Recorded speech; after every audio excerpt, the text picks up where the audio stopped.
Good morning, students.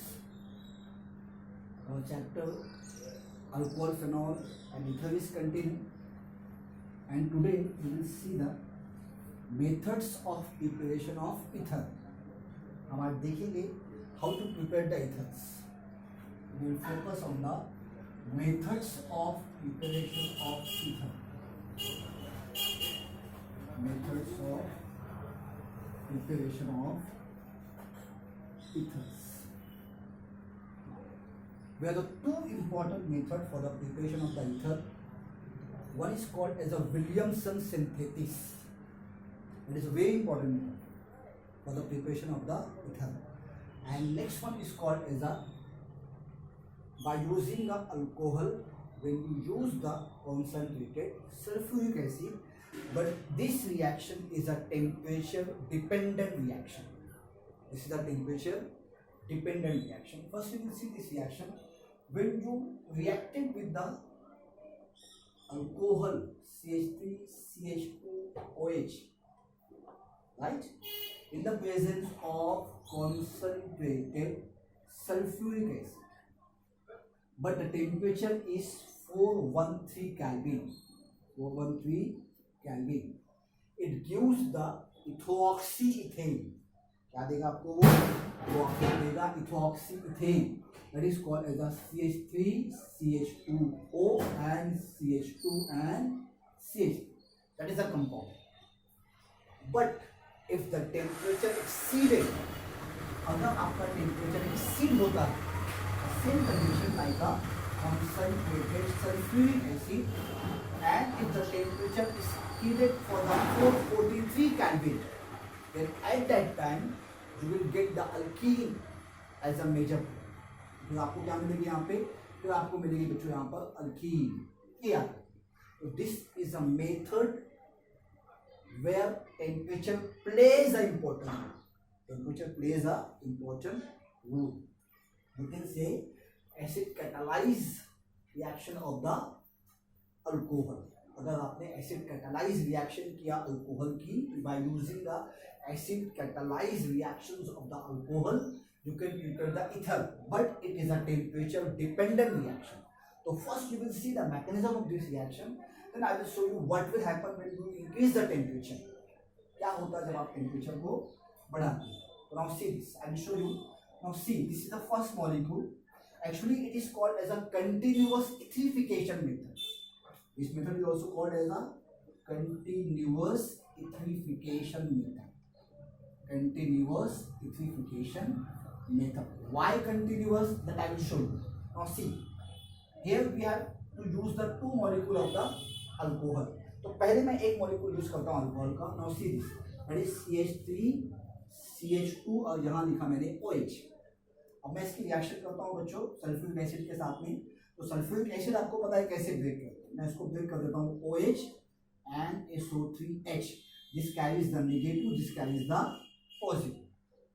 अब आप क्या कीजिए, अब यहाँ से इस H को और इस OH को निकाल दीजिए. मतलब आपको यहाँ पे लिख दीजिए -H2O और इन दोनों को जोड़ दीजिए आप. जब इनको जोड़ेंगे आपको क्या हो जाएगा, देखिए CH3CH2O यहाँ पे बचा है आपके पास, यहाँ लिख दीजिए O, आपके पास एथिल हाइड्रोजन सल्फेट. क्या है आपका ये एथिल हाइड्रोजन सल्फेट. अब आगे इसकी रिएक्शन को प्रोसीड कीजिएगा. फिर से आप दूसरा मॉलिक्यूल लीजिए इस अल्कोहल का, क्योंकि अभी आपने यहाँ पे एक ही मॉलिक्यूल लिया था. अब अगर मैं यहाँ पे दूसरा मॉलिक्यूल ले लूँ यहाँ पर, नाउ सी CH3CH2OH. अब इसको देखिए आप, अब इन दोनों को आप निकाल दीजिए. देखिए क्या निकल गया यहाँ से, ये H और ये H. क्या हो गया, ये H2 हो गया, यहाँ लिख दीजिए -H SO3 और यहाँ का एक O बचा, तो क्या मिल गया H2SO4. वही acid the sulphuric acid we have used in the step first, it will be regenerate in the step second.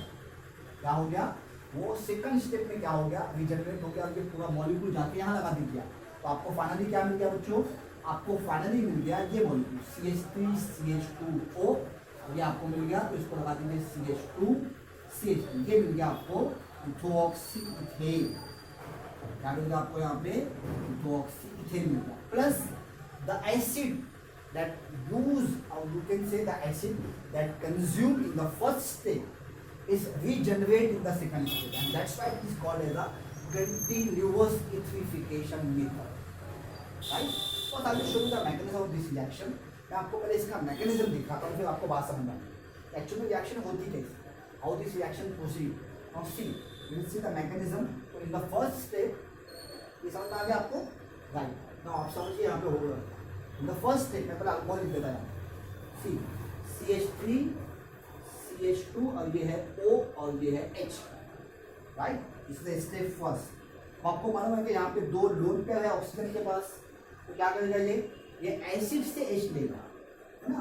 क्या लेगा ये एसिड से H. ये एसिड में यहाँ लिख देता हूँ, SO3H, you can write like this H2 और यू कैन राइट SO4 लिख दीजिए यहाँ पर आप, तो चलेगा SO4H, you can write like this H positive and HSO4 पे निगेटिव, ऐसा भी लिख सकते हैं, है ना? ये वाला ऐसे भी लिखो यहाँ पे ना. अब क्या होगा, this lone pair will be attract to this hydrogen, तो क्या करेगा इसको अट्रैक्ट करेगा. और जब उसको अट्रैक्ट करेगा तो यहाँ पे फाइनली क्या मिलने वाला, देखिए आप यहाँ पे मिलने वाला है ये मॉलिक्यूल CH3 CH2O और ये H जैसा था वैसा एक लोन पेयर यहाँ पे बचा हुआ है. लेकिन एक लोन पेयर ने बॉन्ड बनाया, अपने साथ में इसको ले लिया, उसने H को ले लिया. तो इस कंडीशन में इसके कितने बॉन्ड हो गए, इसके हो गए 3 bond. It carries the positive charge. Charge कैसा है उसके ऊपर, positive charge. Now what will happen, this is step first. In the second step the next molecule of the alcohol will be attack on this carbon atom, and that is as a nucleophile, and that alcohol that attack on this particular carbon atom is act as a nucleophile. मैं आपको step second दिखाता हूँ बच्चों, क्या step second में क्या होगा. अब आप पहले इसको लिख दीजिए बच्चों, आप इसको लिख दीजिए, क्या हो जाएगा देखिए CH3 CH2 ये O और यहाँ पे आपके पास H है और एक H आपने यहाँ लगाया हुआ है, इसके ऊपर एक लोन पेयर है, इस पे चार्ज कैसा है, पॉजिटिव है आपके पास. नाउ सी अब मैं यहाँ लिखता हूँ दूसरा मॉलिक्यूल ऑफ द अल्कोहल. तो दूसरा मॉलिक्यूल क्या होगा आपका CH3 CH2 ये हो गया O और H. अब देखिए ये लोन पेयर है यहाँ पर, तो इस एज अ न्यूक्लियोफाइल, तो अब वो कहाँ आके अटैक करेगा, इस कार्बन पे आके अटैक करेगा, क्योंकि ये कैसा कार्बन हुआ, इलेक्ट्रोफिलिक कार्बन हुआ. मैं इसको ओपन कर देता आप लोगों के लिए. तो अगर मैं इसको ओपन कर दूँ तो यहाँ पे 2 H है बच्चों, 2 H है यहाँ पर. अब क्या होगा, इस लोन पेयर ने आके यहाँ अटैक किया, अटैक हो गया. Finally, this bond will be great to give this lone pair back. इसमें क्या किया, उसका लोन पेयर उसको वापस कर दिया उसका लोन पेयर. तो देखो फाइनली क्या हुआ, यहाँ से वाटर निकल गया. अब आपके पास बचा क्या, CH3 बचा और ये बचा CH2 और यही आगे लगा, इस पे बॉन्ड लगाया उसने, है ना?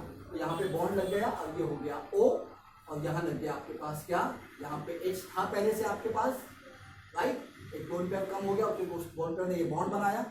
बाजू में क्या बचा आपके पास, CH2 बचा और CH3 बचा, ये मिल गया आपको. इस पे चार्ज कैसा है आपके पास, carries the positive charge. And finally what will happen, this H will be removed by giving this lone pair back. और यहाँ से क्या निकल गया, पॉजिटिव निकल गया and that will be back to the cycle. वो कहाँ हो गया, साइकिल में पैक हो गया. क्योंकि क्या हुआ था यहाँ पर, ये पॉजिटिव कहाँ गया, ये इसके पास गया. HSO4 नेगेटिव था ना आपके पास, तो इस SO4 नेगेटिव ने किसको ले लिया, इसको ले लिया.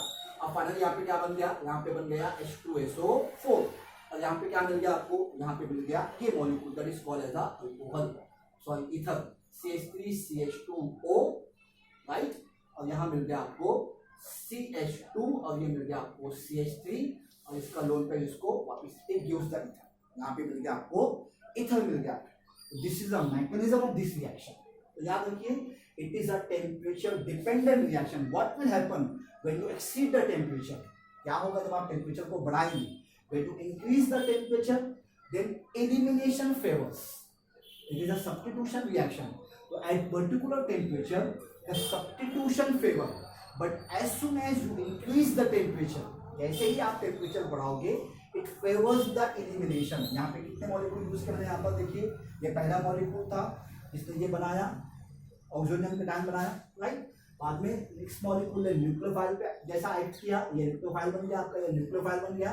फाइनली आपका यहाँ पे 2 मॉलिक्यूल निकला, सल्फ्यूरिक एसिड आपका रीजनरेट हो गया, राइट? वही जो पहली स्टेप में यूज हुआ था. Now see what will happen, अगर आपने रिएक्शन ये वाली किया, तो देखिए आपको मैं लिख के दिखा रहा यहाँ पर, ये हो जाएगा देखिए CH3 में इसको ओपन कर देता हूँ यहाँ पर और ये हो जाएगा CH2 और यहाँ लिखता हूँ मैं OH आपके लिए. आपका ये OH अब अगर टेम्परेचर बढ़ गया है यहाँ पर 413 केल्विन, कंडीशन सेम है आपकी H2SO4, then what will happen, see H यहाँ आएगा बच्चों, तो यहाँ पे आप इसको कैसे तोड़ते हैं, HSO4 पे निगेटिव, इस पे चार्ज कैसा पॉजिटिव, इस पे चार्ज कैसा निगेटिव, सेम कंडीशन है यहाँ पर। ये है यहाँ पे लोन पेयर, तो ये लोन पेयर आके इसको अटैक करेगा, यहाँ से निकल जाएगा, तो यहाँ पे क्या आ जाएगा बच्चों आपके पास, यहाँ पे आ जाएगा कुछ मॉलिक्यूल ऐसा CH3 और ये हो गया आपका CH2 और यहाँ आ गया आपके पास OH, इसने एक H दे दिया, तो ये H मैं यहाँ पे लिख देता, इसने लोन पेयर के साथ एक H बनाया, इसके चार्ज कैसा आ गया, पॉजिटिव चार्ज आ गया। फाइनली क्या होगा, यहाँ पे पॉजिटिव चार्ज आया तो ये बॉन्ड यहाँ से टूटेगा, यहाँ से निकलेगा, यहाँ पे चार्ज कैसा आएगा, पॉजिटिव आएगा, और उसके बाद यहाँ का H यहाँ पे शिफ्ट होगा, यहाँ पे क्या मिलेगा आपको, finally you will get the alkyne CH2 double bond CH2, आपको यहाँ पे क्या मिल जाएगा, अल्कीन मिलेगा। एक ही मॉलिक्यूल यूज हुआ यहाँ पे दो मॉलिक्यूल यूज नहीं हुआ, होगा वही अल्कीन का क्या होगा, एलिमिनेशन होगा, आपको फाइनली क्या मिलने वाला, वहाँ पे अल्कीन मिलने वाला। तो this is the actual mechanism of this reaction. So it is a best method for the preparation of the ether, but it is a temperature dependent method. So you have to be very careful while doing this reaction. Actually, it is a commercial method. Why? Because a small amount of acid is used to utilize a large amount of generation of the ether. एक छोटे से amount के acid से आप billion litres ether को prepare कर सकते हैं, but you have to control the temperature. आपको क्या करना पड़ेगा, टेम्परेचर को कंट्रोल करना पड़ेगा। This is the best method. आई बात समझ में, that is called as the continuous etherification method. Now we will move for the next method, that is called as the Williamson synthesis. फिर हम इसके मेथड ऑफ प्रिपरेशन को stop कर देंगे ना, उसके बाद इसके रिएक्शन देखेंगे और उसके बाद इस चैप्टर को हम लोग खत्म कर देंगे। आई बात समझ में। Now we will go for the Williamson synthesis, that is the second method. Williamson's synthesis. Williamson's synthesis. Now see, it is a very important reaction because you have to use a alkyl halide and sodium alkoxide. Now see, I will show you. Now see, CH3, CH2, Cl, that is called as a ethyl chloride. And here I have to use Na positive, O carries the negative, and CH2, CH3 in the presence of dry ether as a solvent. In the presence of dry ether as a solvent. अब यहाँ पे एक important चीज है, वो आपको मैं आगे चल के बताता हूँ। क्या होगा यहाँ से, ये Na और ये Cl क्या हो जाएंगे, निकल जाएंगे। It gives the NaCl, इन दोनों को आप कंबाइन कर दीजिए तो फाइनली आपको क्या मिलेगा, CH3, CH2 और ये बचा आपके पास ऑक्सीजन, ये बचा आपके पास CH2 और ये बचा आपके पास CH, और यहाँ से निकाल दीजिए आप क्या, प्लस NaC। ये मिल गया आपको इथोऑक्सी इथेन, ये मिल गया आपको इथोऑक्सी इथेन। बट यहाँ पे it is a very important reaction, but जिस तरह से वहां पे आपने टेम्परेचर को कंट्रोल किया था, it is a selective reaction. You have to use the primary alkyl halide and you have to use either primary or tertiary alkyl oxide, but you cannot use a tertiary alkyl halide. Why? Because I will show you. Now see, this is the primary alkyl halide. I will open this compound. ये हो जाएगा आपके पास CH3, यहाँ पे हो गया आपके पास CH2 और ये हो गया आपके पास Cl, right? और यहाँ देता हूँ मैं Na carries the positive and this O carries the negative, and you can write like this. CH3, there is again CH3, that is called as a CH3. It is called a sodium tertiary butoxide. Then what will happen? In the presence of dry ether. Now see what will happen. This negative will be attack on this particular carbon atom, and that is a nucleophile. This act as a nucleophile, and finally this Cl will be going back. It is actually a SN2 path. ऐसा बात है, ये SN2 path है because this will be attack on this, on the back side attack होगा। क्या होगा यहाँ पे, अटैक का होगा यहाँ पे, बैक साइड अटैक होगा यहाँ पर। It gives the SN2 path. You can attack on this particular carbon atom, and it finally gives the ether. आपको क्या मिल रहा है यहाँ पर, आपको यहाँ पे ether मिल रहा है। कैसे ether मिलेगा आपको यहाँ पे, सिंपल रिएक्शन होगी यहाँ पे, आप इसको लिख दीजिए CH3, CH2. This attack on this particular carbon atom, this Cl will be goes by taking this lone pair, electron pair. So finally you will get this compound O, that is CH3 and CH3, and this is CH3. You can do the IUPAC name of this compound 1, 2, 3. You can say 2-methyl-2-ethoxypropane, right? That is the ether. But what will happen if you use the tertiary alkyl halide? क्या होगा अगर आपने यहाँ पे tertiary alkyl halide लिया तो उस समय क्या होगा? Now I will show you. If you use the tertiary alkyl halide, now change this compound. Now I am changing this compound to this is called as a CH3 and it is called as a CH3 and CH3 and that is Cl. Now see, I am using here the primary alkoxide Na positive O carries the negative and that is called as a CH3 in the presence of diether. Now see, this is a clouded module. If you will open this compound, it is just like a clouding. Now see, I will open this compound. H and this is H, right? यहाँ पे भी क्या है आपके पास H and H है. यहाँ भी क्या है आपके पास H and H है. और यहाँ आपके पास क्या है? यहाँ आपके पास Cl है. तो see what will happen. This nucleophile cannot attack on this carbon atom because of the crowding of 3 bulky methyl group. इस bulky methyl group से क्या होगा? यहाँ पे crowding होगी. And this cannot be attacked. So this nucleophile will be act as a base. तो किसका काम करेगा यहाँ पर? वो बेस का काम करेगा. And this will be attack on this hydrogen atom. वो क्या करेगा? इस हाइड्रोजन को लेगा और ये हाइड्रोजन कहाँ शिफ्ट होगा? यहाँ शिफ्ट होगा और ये यहाँ से बॉन्ड लेके निकल जाएगा. Finally you will get what? Now see, आपको मिलेगा क्या? CH3 जैसा है वैसा, CH2 जैसा है वैसा, ये O, ये H आपने यहाँ पे दे दिया तो ये बन गया अल्कोहल, राइट? ये Na, ये Cl निकल गए तो आप इसको लिख दीजिए यहाँ पर. तो it is use the Na and it use the Cl. NaCl मिल गया आपको यहाँ पे. यहाँ क्या हुआ देखिए, ये कार्बन था आपके पास, this is the carbon and यहाँ पे आ गया डबल बॉन्ड, ये हो गया आपका CH2, राइट? ऊपर नीचे क्या है? यहाँ पे CH3 है, यहाँ भी क्या है? CH3. इसको एक सेंसिबल मैनर में लिख दीजिए आप. तो इसको लिखेंगे आप इस तरीके से, वो CH3 हो गया, यहाँ हो गया आपके पास CH3 double bond CH2. It gives the alkene plus alcohol plus sodium chloride. यहाँ पे कोई भी इथर फॉर्म हुआ? No, there is no ether formation. In case of the Williamson synthesis, you have to be very careful while choosing the reactant. If you use the primary alkyl halide and either tertiary alkyl oxide, you will finally get the ether.